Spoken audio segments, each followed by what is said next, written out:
ሰላም ለእናንተ ይሁን። ሁሉም ሰው ሊያየው የሚገባ ብዬ የማስበውን አንድ ቪዲዮ ልጋብዛችሁ። ኖርማሊ ከሃይማኖት ሴቶችን ከሃይማኖት ተቋማት ማውጣት ነው አንግሌ። that's my only angle ፌሚኒዝም ብዬ ራሱ አይደለም የኔ አንግል።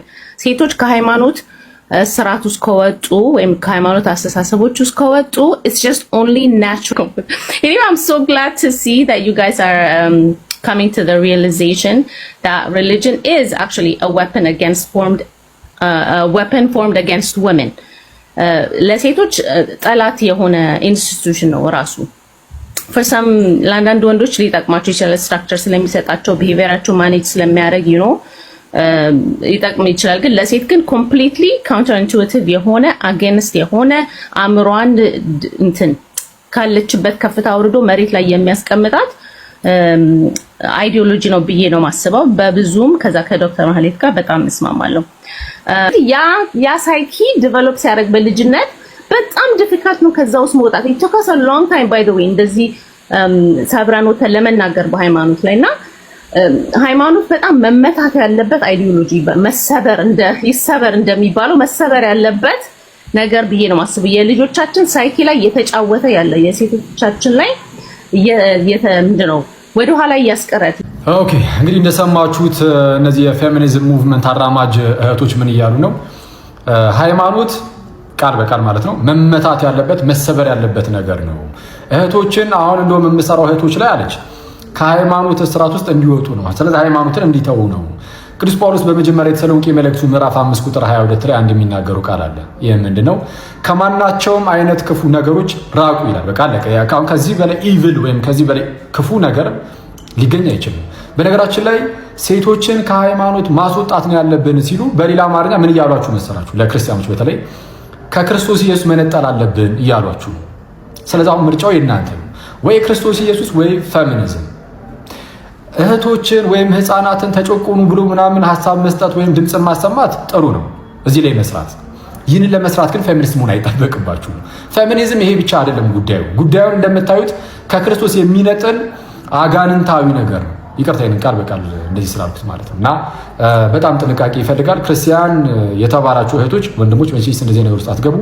እህቶች ግን ፕሊዝ ልትነቁና ከእንደነዚህ አይነት ሰዎች ጋር እንዳትተባበሩ በጣም ልትነቁ ይገባል። ሌሎቻችሁም ደግሞ ያው ከሩቁ ለኔ ልትጸየፉት የሚገባ አይነት ነገር ቢኖር አሁን ላይ እኔ አሁን እንደነዚህ አይነት ሰዎች የሚያራሙዳቸውን ነገሮች እኔ ልጆቻችሁን ጠብቁ ነው ማለት። ሴቶች ልጆቻችሁን እህቶቻችሁን ከፌሚኒዝም ጠብቁ። በጣም አስጸያፊ ነውና እና ጥንቃቄ ይፈልጋሉ። ቴንክ ዩ። አይደለንም ሄደን ኮንሰርት በመዝፈን የምንታወቀው እኛ አይደለንም። ጠንቋይ ቤት በመሄድ የምንታወቀው እኛ አይደለንም። ጫት ይዘን በመሄድ የምንታወቀው እኛ አይደለንም። በመጠጣት በመስከር ቀን በመጠበቅ በመደባደብ በመዝለል የምንታወቀው እኛ ጴንጤዎች አይደለንም። ለምን? ስለጸደቅን። የጸደቀ ህይወት ሰው የጸደቀ ሰው ደግሞ የህይወት ፕሮቶኮል ያስፈልገዋል። እንዴት? ክርስቶስን እየመሰለ ይኖራል። አንድ የጸደቀ ሰው ልዩ ምልክቱ ምንድነው ሲባል በፊት እሺ እንደ አይነት የአይምሮ ቅንጭርነት ያለባቸውን ሰዎች ማለት ነው ልካቸው ነው የምናሳያቸው። ልካቸው ማለት እናንተ ይሄን ቪዲዮ ሼር ኮፒ ሊንክ ብቻ አድርጉልኝ።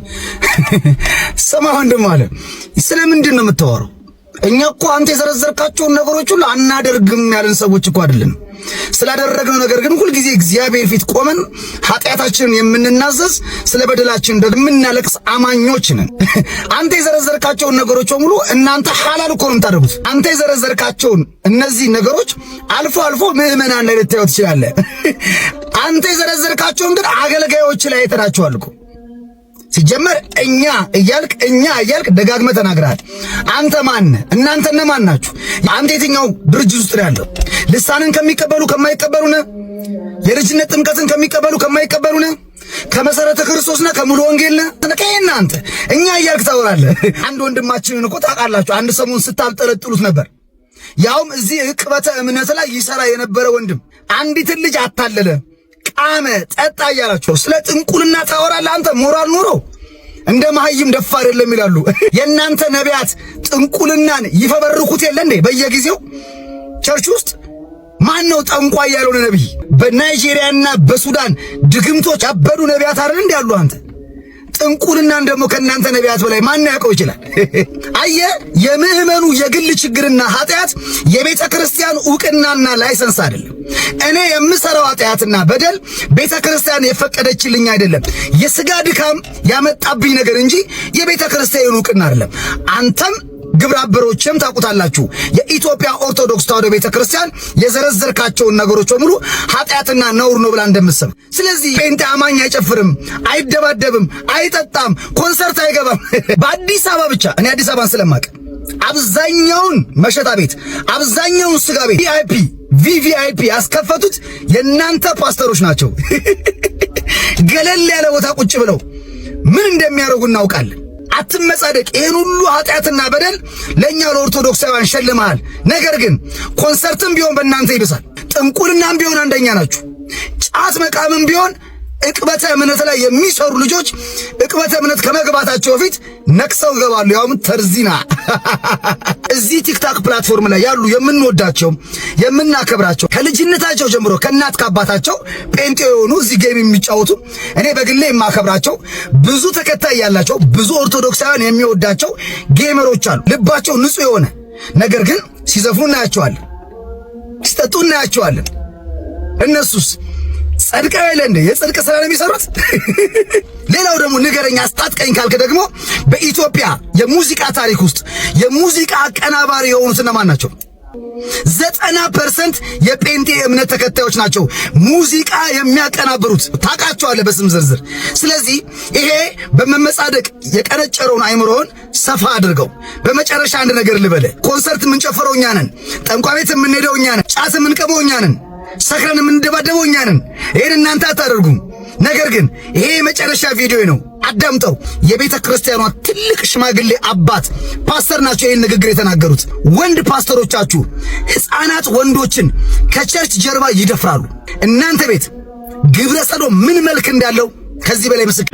እንዲሁም እዚህ ቦሌ ላይ አንድ ጊዜ ምን ተፈጠረ? አንድ ቸርች ውስጥ ፓስተሩ ምክትል ፓስተሩ ማለት ነው የ14 ዓመት የ13 ዓመት ቲኔጀሮችን ወንዶች ልጆች ከመጋረጃ አለ እንደዚህ አይነት መጋረጃ ጀርባ መድረኩ ጋር ወደዛ ወስዶ ነው የደፈረም ብለው ሁሉ ኢንተርቪው ሰጠዋል ልጆች። ስለዚህ ይሄ ነው እውነቱ። መጀመሪያ የራስን ቤት አጽዳ። አይምሮ አይቀንጭርብህ፣ ቅንጭርጭርጭር አይበልብህ። ሻሎም። ኢየሱስ ብቻውን ያድናል። አያድንም ካሉን ጠይቅ፣ እንነጋገር። ብቻውን አይችልም የሚያግዘው ያስፈልገዋል ካሉ እንነጋገር። አየህ፣ ወደ አብ ለመቅረብ የተዘጋብኝን የከፈተው ማን እንደሆነ ይንገሩኝ። የዳዊት መክፈቻ ቁልፍ እጁ ላይ ያለ ሊያድንም ሊገልም የሚችል የተቀባ ስም ያለው ማን እንደሆነ ይንገሩኝ። እኔ ግን ማቀው ኢየሱስ የናዝሬቱ የሚለውን ነው። በዘመናችን ብዙዎች የኢየሱስ ወዳጅ ለመባል፣ ኢየሱስን የሚወዱ ለመባል፣ ኢየሱስን የሚያውቁና ኢየሱስን የሚሰብኩ ለመባል ይጨነቃሉ። ለመሆን መጨነቅ ግን ቀርቷል እና ያልተባለን የተባለ በማስመሰል የሚሰጥ ምላሽ ምን ጊዜም ከተራ ጩኸት ያለፈ ትርጉም አይኖረውም። ምን ማለት ነው? ለምሳሌ ኢየሱስ ተደራቢ ያስፈልገዋል፣ ብቻውን አያድንም፣ እንደው የሚጨመርለት የሚያግዘው ያስፈልገዋል የሚል አካል ያለ አስመስሎ ከዛን ኢየሱስ ለኔ በቂ ነው፣ ብቻውን ኃይለኛ ነው፣ ብቻውን ይችላል፣ ብቻውን እያሉ የኢየሱስ ወዳጅ ለመምሰል መሞከር ትክክል አይደለም። ማንም ኢየሱስ እንደው ተደራቢ ያስፈልገዋል፣ ብቻውን አያድንም፣ ወደ አብ ለመግባት ከኢየሱስ በቀር ሌላ አማራጭ አለ ያለ የለም። ቅዱሳንን ከኢየሱስ ነጥሎ ቅዱሳን እንዲያደርጋሉ ወይም ያማልዳሉ ሲባል ከዛ ኢየሱስ አያድንም ማለት ነው የሚል ትርጉም የምትሰጡት እናንተ የአእምሮ መቀንጨር የያዛችሁ ተወዳጆች የሳታችሁ ወንድሞቻችን ናችሁ። ከዚህ ነገራችሁ መመለስ ያስፈልጋል ብዬ አስባለሁ። ነገር ግን በተቻላችሁ መጠን እንግዲህ ደርሶ የምትሰማም ከሆነ አርቲስት ሸዋፈራው ደሳለኝም ኢየሱስን ለመምሰል በህይወት ለመምሰል ሞክር እንጂ በሰው ፊት የኢየሱስ ወዳጅ ለመምሰል አትሞክር። በሰው ፊት የምናደርገው ነገር ዋጋችንን በሰው ፊት ነው እንድንቀበል የሚያደርገን። በእግዚአብሔር ፊት የምናደርገው ነገር ዋጋችንን የምናገኘው በእግዚአብሔር ዘንድ ወይም ከእግዚአብሔር ዘንድ ይሆናል ማለት ነው። የኢየሱስ ሰባኪ መስሎ መታየት ትርጉም አልባ ነው። መስሎ መታየት ምን ጊዜም ህይወት ሊሆን አይችልም። ሆኖ መገኘት ነው። መሆን ላይ አተኩሩ። ቆይ እባክህ በመንፈስ ጎንደር ጎጃም ልግባ። ሹና ካቶር ጉዳዩ መንፈሳዊ ነው። ሰሜንን አሁን አስለቀቃል። በሰሜን ክልል ላይ የሚሰራ አጋንንት ተረጋግጠዋል። ዘንዶን ረጋግጠዋል። መተቱን አፈራርሷል። ደም አፋሳሹን ወገዋለሁ፣ አቃጥለዋለሁ። በመንፈስ አልነበረም መሞከር በአካል ነበር፣ በወሬ አይደለም፣ በተግባር አሁን ያልከውን ወሬ ማለት ነው። መተዛ ጎጃምና ጎንደር ላይ መሞከር ነበር፣ በወሬ አይደለም፣ በተግባር አልኩ እኮ። ምን አለ ይህን ማህበረሰብ ብትተዉት። ብዙ መከራ፣ ብዙ ስቃይ፣ ብዙ ፈተና ያሳለፈ ማህበረሰብ ሰሞኑን ደግሞ ይዛችሁታል። ይህን ማህበረሰብ ዛሬ አንተ የምትሸቅልበት አዳራሽ ላይ ይህን ሁሉ ህዝብ ሰብስበህ ሆድን የምትሞላበት የምትዘንጥበትን ወንጌል ሰንዶና አስተካክሎ የሰጠህ እዛውን ዛሬ ዘንዶ እባቡ ምናምን ያልከው ማህበረሰብ ነው። ግድ የለም የጊዜ ጉዳይ ነው። ለሁሉም ጊዜ አለው አይደል? ግን አንተ የወንጌል ሐዋርያ ከሆንክ በመንፈስ መሄድ አይጠበቅብህ። በአካልና እውነት አለኝ ካልክ እውነት ዘንዶ ካለ እንደው በአካል ነው እኮ መገኘት ያለበት። በአካልና ከዘንዶ ጋር ታገል፣ በአካልና ከእባቡና ከጊንጦ ጋር ታገል። ውሸታ ማስመሳይ ስለሆንክ ነው። እዚህ ደረጃ ይሄንን ሃይማኖተኛ እጅግ ጨዋና ስነ ምግባር የተሞላን ማህበረሰብ ዝቅ ለማድረግ የሄድክበት መንገድ በጣም ነው የሚያሳፍረው። ውርደትም ጭምር ነው፣ ድንቁርናም ጭምር ነው። በነገራችን ላይ ይህ ሰውዬ በዚህ ደረጃ አፉን ሲከፍት ሲናገር፣ እዛ አካባቢ ተወልዳችሁ ያደጋችሁ አዳራሽ ውስጥ ቁጭ ያላችሁ ሰዎች ግን በምን ደረጃ የታገሳችሁት? በምን ደረጃ የታገሳችሁት? እውነት ይህ ሰውዬ የሚለው አይነት ነገር አለ እዛ? የለም። የሊቃውንት ሀገር፣ የወንጌል ሀገር፣ የእውነት ሀገር ነው። የጨዋነት የስነ ምግባር ልዕልናና ከፍታ የሚታይበት አካባቢ ነው። ሰው ወዳድ ነው። ንጹህ ማህበረሰብ ነው እዛ አካባቢ ያለው። በዚህ ደረጃ እዛ አካባቢ የሚነገረውን ወንጌል የባዕድ አምልኮ ለማስመሰል የሚደረግ ጥረት ነው። ምን ነው ጎንደርና ጎጃም ብቻ ትዛላ። ሌላኛውን ፓስተር ደግሞ በዚህ ደረጃ አፉን ሲያላቅ እናየዋል። ስሙስ የት ተሰራው? የት ተናገር። ክልሉ የት? ማን የሰራ? ማን የሰራ? ጎንደርኛ በለው በለው። እስቲ እንዴላችሁ ከዚህ ማህበረሰብ ራስ ላይ ውረዱ። በተአምር የምትቋቋሙት ነገር አይደለም። ለዚህ ማህበረሰብ ወንጌል መናገር አይከብድም? በጣም ይከብዳል። እረፉ፣ ግዴላችሁም እረፉ። ሁሉን እናውቃለን፣ ብንናገር እናልቃለን አይነት ነገር ሆኖብን ነው። ስለዚህ ይህ ማህበረሰብ ተውት። አሁን ያለበት መከራ ለራሱ በቂው ነው። ስለዚህ በተለያየ መንገድ እየመጣችሁ ይህን ማህበረሰብ ለመጎሰብ አትሞክሩ። ጊዜ ለሁሉም መልስ አለው። አረ ወገን አዲስ ጉድ መጣ። ኡስታዝ ወለተሃና ትንቢተ ኢሳይያስ ምዕራፍ 9 ቁጥር 6 ላይ ያለውን ትንቢተ ቃል ለመሐመድ ነው እያለ እያስተማረ ነው። እንግዲህ አለማወቅ አንዳንድ ጊዜ ምን ያደርጋል? ደፋር ያደርጋል። እኔ እንደሱ አይነት ድፍረት ቢኖረኝ እኔ እሽጥ ነበር አዳባይ ላይ እየወጣሁኝና እስቲ ተመልክተን እንመለስ። በነቢያት ትምህርት ዘንድ ሕፃን ተብሎ የተገለጸ አንድ አካል አለ። ሕፃን የተባሉበት ምክንያት ለምንድን ነው? ነብዩ ሰለላሁ ዐለይሂ ወሰለም ከሁሉም ነብይ በኋላ መጨረሻ ስለመጡ ነው። የነቢያት አስተምህሮ ሁሉ በእርሱ ጫንቃ ላይ የተደረገበት የመጨረሻው ዘመን ነቢይ አለቅነት ሁሉ በጫንቃው ላይ የተደረገለት የተወለደው ያ ሕፃን የተባለው በነቢያት አንደበት ለዘመኑ ፍጻሜ የሌለው ለመንግስቱ ስፋት የሌለው የተባለው ብቸኛው ነቢይ እርሳቸው ናቸው። ለመንግስቱ ስፋት የለውም የተባለው የዓለምን ህዝብ ይበቃል። እንግዲህ ወደ ሐሳቤ ከመግባቴ በፊት አራት ጥያቄ ጠይቃለሁኝ። አንደኛ በእስልምና አስተምህሮ ኢሳይያስ የሚባል ነቢይና ኢሳይያስ ደግሞ ይባል መጽሐፍ ወርዷል እንዴ? ከአራቱ መጽሐፍ እንደዚህ ቶራ፣ ዘቡር፣ እንጂል፣ ቁርአን ከሚባሉት ውጪ ወርዷል እንዴ ኢሳይያስ የሚባል መጽሐፍ? ካልወረደ ኬታ ምትዛ ውስጥ ተጠቅሳለህ? አንደኛ። ሁለተኛ ደግሞ በቁርአን ውስጥ መሐመድ ይሄ ጥቅስ ለኔ ነው ብሎ ተናግሯል እንዴ? ካልተናገረ ኬታ መጣው?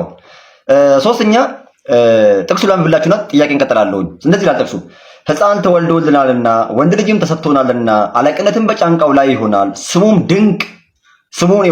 ድንቅ መካር፣ ኃያል አምላክ፣ የዘላለም አባት፣ የሰላም አለቃ ተብሎ ይጠራል አለ። ወደ ጥቅሱ መለሳለሁ። ጥያቄ ልቀጥል። አሁን ጥያቄ ምንድነው? አንዱ መሐመድ የዘላለም አባት ነው ወይ እንዴ? መሐመድ የዘላለም አባት ነበር እንዴ? ሱራ 33 ቁጥር 4 ላይ ምን ይላል? መሐመድ ከወንዶቻችሁ የአንድም ሰው አባት አይደለም ይላል አይደለ? የአንድም ሰው አባት አይደለም ካለ ይሄ ኡስታዝ ተብየው ከየት አምጥቶ ነው መሐመድ የዘላለም አባት ያደረገው? ደግሞ እኮ ያን ጊዜ አባት አይደለም የዘላለም አባት ይላል። እንግዲህ መጽሐፉ ላይ የዘላለም አባት ይላል። ሁለተኛ ደግሞ በእስልምና ሰላምን የሚሰጠው ማን ነው? ሰላም በእሱ ላይ ይውረድ ነው የምትሉት ወይስ የመሐመድ ነው ለእናንተ ሰላምን የሚሰጣችሁ? እዚህ መጽሐፍ ላይ ግን የሰላም አባት ይለዋል። ደግሞ ቁጥር 7 ብትነቡት ሰላሙ የዘላለማዊ ሰላም ነው የሚሰጠው ይላል። ስለዚህ ይሄን ትመልሱልኛላችሁ። ሌላው ደግሞ ምንድነው መሐመድ አምላክ ነው ወይስ ነብይ ነው? በእናንተ አስተምሩ። እዚህ ላይ ይላል ኃያል አምላክ ይላል መጽሐፉ። ስለዚህ መሐመድ ኃያል አምላክ ነው ለእናንተ? መልሱን አመጣዋለሁ። ሳጠቃልለው እንግዲህ እስልምና በዚህ ልጅ አስተምህሮ መሰረት መሐመድን እያመለከ ነው ማለት ነው። ስለዚህ የመሐመድ ፍጡራኖች እንደምን ናችሁ? በውስጣታችሁ መሰረት ሰላም ናችሁ? ዛሬ ላይቭ እንገባበታለን። ኑ ላይቭ ላይ ተገኙልኝ በኢየሱስ ስም። ግራ ተጋብቷል ከሳሼ ስላየ ድብሽ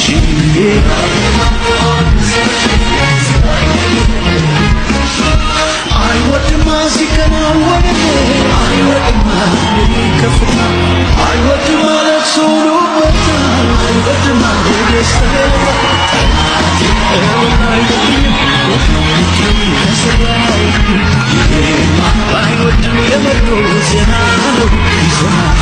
በኢየሱስ ስም ኦርቶዶክሳውያን ይህን ቪዲዮ ኮፒ ሊንክ፣ ሪፖስት፣ ሼር እያደረጋችሁ ለብዙሃን እንዲዳረስ አድርጉልኝ። ኮሜንት ላይ ደግሞ በጭፈራ የሚመለክ ኢየሱስ የለንም እያላችሁ ኮሜንቱን አትለቅልቁት። እኔ ደግሞ ልካቸውን ነግራችኋለሁ። በእርግጠኝነት እኔ የተሰማኝ ስሜት ተሰምቷችኋል። የተከበረው የጉራጌ ማህበረሰብ መናቅ ነው። የምሬ ነው የምነግራችሁ። መጀመሪያ የተሰማው የያሬድ ነጉ ጉራጌኛ ዘፈን የት ጀምሮ ነው? ለተሻ አበሻ ጀምሮ ነው? ደሳለች ክትፎ ነው?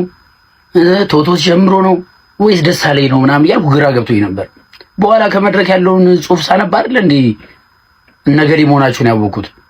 የክብር ሕይወት ምናምን። ኧረ እናንተ ክብረ ቢስ ናችሁ። እንዲህ የሚያዝናናኝ ነገራቸው ምን እንደሆነ ታውቃላችሁ? ዘፈንና ጭፈራ ኃጢአት ነው ምናምን ይሉላችሁና ከዘፈን ከጭፈራ ውጡ ይሏችሁና ይሄ ምንድነው ታዲያ? ዘፈንና ጭፈራ ከዚህ የበለጠ የታለ ስንላችሁ ለኢየሱስ ከሆነ ችግር የለውም ትሉላላችሁ። የትኛው ኢየሱስ ነው ጭፈራና ዘፈን የሚወደው? ለዚህ እኮ ነው የእናንተ ኢየሱስና የኛ ኢየሱስ ይለያያል የምንላችሁ እኮ ለዚህ ነው። ሼም ያዛችሁ በቃ እኛ ምንም አንላችሁም። ለምን ጭፈራ ቤት አትሄዱም? እንዲህ አንዴ በትግርኛ ትመጡብናላችሁ፣ አንዴ በሮፍናን ትመጣላችሁ። በጎጃምኛ ሰርታችኋል፣ በኦሮምኛ ሰርታችኋል፣ በወላይትኛ ሰርታችኋል። በምን ቀራችሁ? በሶማሊኛና በአፋርኛ ሰርታችኋል። ሶማሊኛና አፋር እሱን ስሩበት። እሺ ከረሳችሁት እንዳትረሱት ብዬ ላስታውሳችሁ። አንተ ጦር ነው የምታዘንቡብን እንዴ? ግራ ተጋብቷል ከሳሼ። አዎ ልክ ነህ። ሙሪውን ዘፈን ስለተምታታብን ግራ ገብቶናል። አንተ ሲቪል ጨፋሪ፣ ሲቪል ዘፋኝ ናችሁ። በሸሉ እያፏገራችሁ ስሜታችሁን አደራችሁ ተደብቃችሁ ታስነኩታላችሁ። ያዝበለው ወይ ጉድ! እናንተ ብዙ አስወርታችሁ ታስቀስፉኛላችሁ። በሉ ቻው።